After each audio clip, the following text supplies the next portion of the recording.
So anyone would agree that if Leonardo da Vinci, if we could talk to him, he would definitely be able to think and render and draw much more than whatever he was able to bring into reality through artistic creations. And if he had Grasshopper, he wouldn't leave it. This is a form generator I've made that is so infinitely awesome to play with. I'm going to show a few details of it. It may seem simple to start, so don't let it fool you. Let's go in and have a look at what's happening here. These are micro programs, like really micro kind of plugins for this type of geometry and seeing what it could do. I'll take it out of EMAP and I'll put it into render. Very nice, elegant forms. Look at the way they've been fabricated, and they have little subtleties, and they're all closed. And I can't even get in here to appreciate what's really happening on the side of these things. Anyway, as I go in, I'm playing with definitely culling lists, list items, and things like that. As I take a look, I'm working on the same series of building a group of points. I'm going to take this object and hide it. If I hide it with what's already there, you'll see I was busy with kind of a forging assignment.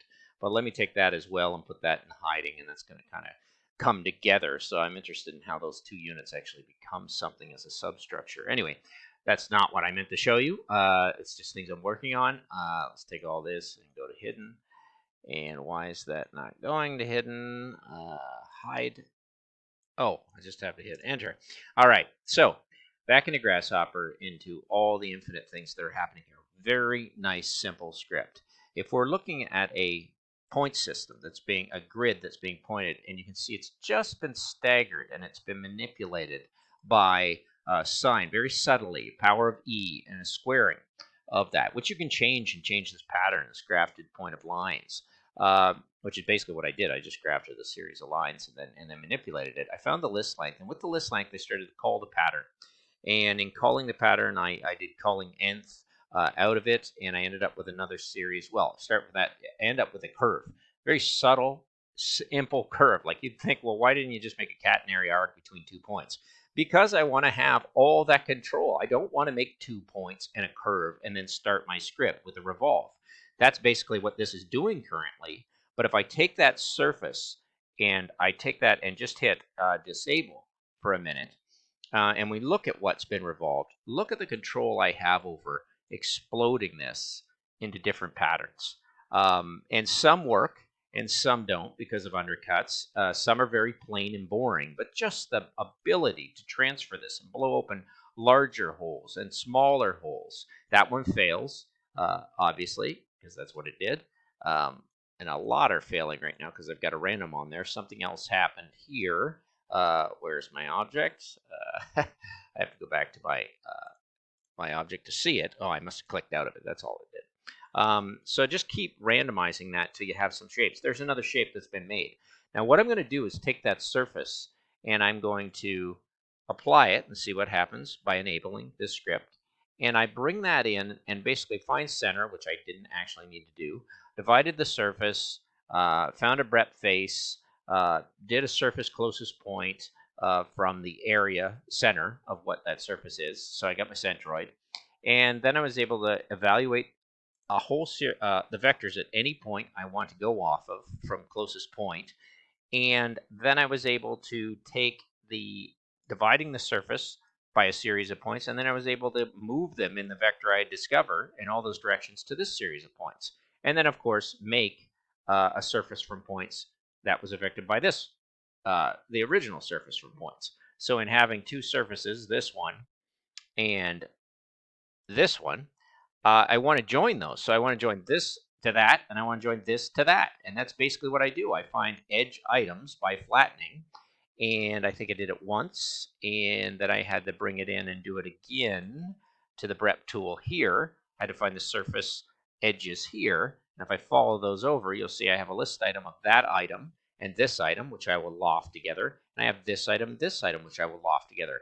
I will bring all that geometry, surface and loft, from those edges in, and I have a nice, tight, closed, gorgeous form to send out into the render mode. So here we go, into rendering, and there's your colors. What another incredible geometry that's made. And I've left it open, haven't closed it, but there's no way I will be figuring out how to, Well, I guess I could just lofting curves and keep playing with them with one iteration or another, but nothing's going to move faster for this type of geometrical study in ceramics or in bronze casting or anything like that. I mean, the tools here and these scripts are just getting fine-tuned for, well, not perfection, but pretty darn close. And if I change the cult pattern, if I just move that up a point, look what happens. Just like, what?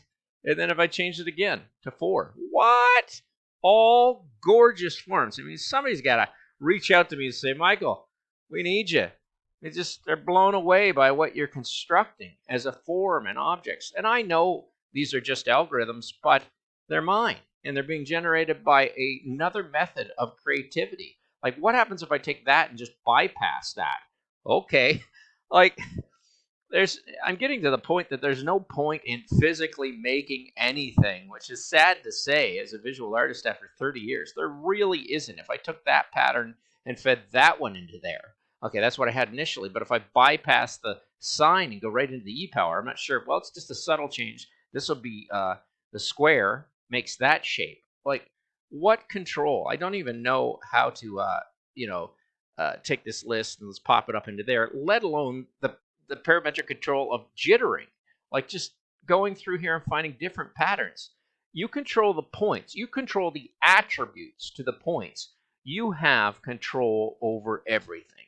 This video should go viral because it's a realization that I've been working on, and I'm giving up these scripts. Who's going to utilize them for very simple methods of form, generators? And I'm sure there's stuff online, and all the form generators are there, but I didn't have to track them down. I could actually sit and create them, and I'm just ecstatic about what's happening here. So if I took them and just threw them into Turntable, which I love so much, as you all know, and my little rendering algorithm at the end, I can get these rolling on so many fronts. Well, that one's spinning, but who cares?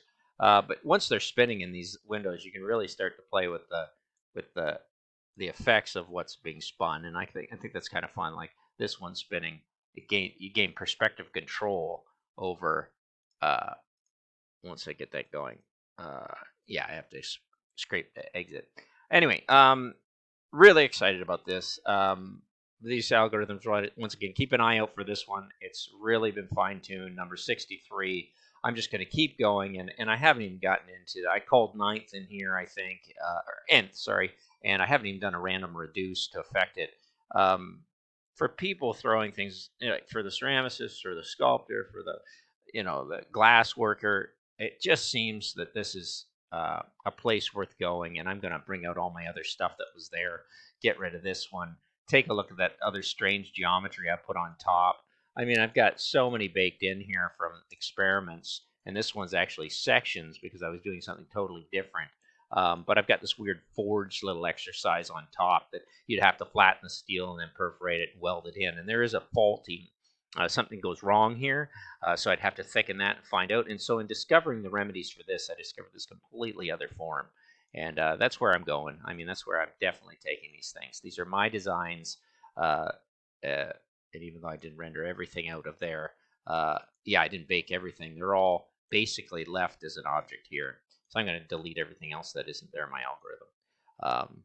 So have fun with it. I know I'm rambling, but once again, I'm giving you these scripts. I'm saying download them from GitHub. Go in and watch a few videos and inspire yourself and move out there. I'm doing this for potential students that want to digitally model.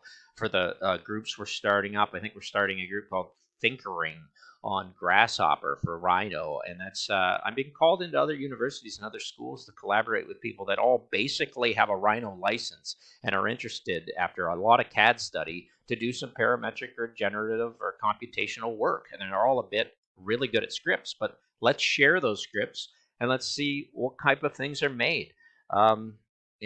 Philosophically, you can see some of the posts I'm doing. I feel if I can get over the fact that everything I want is scholarly, and I want to have knowledge, but I want to give more than all this desired things in the world. I just want to give this kind of way of thinking or figuring things out and see what is generated.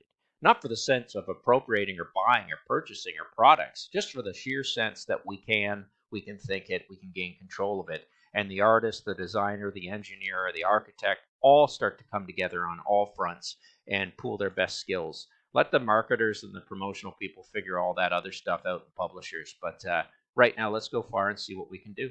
Thanks for watching.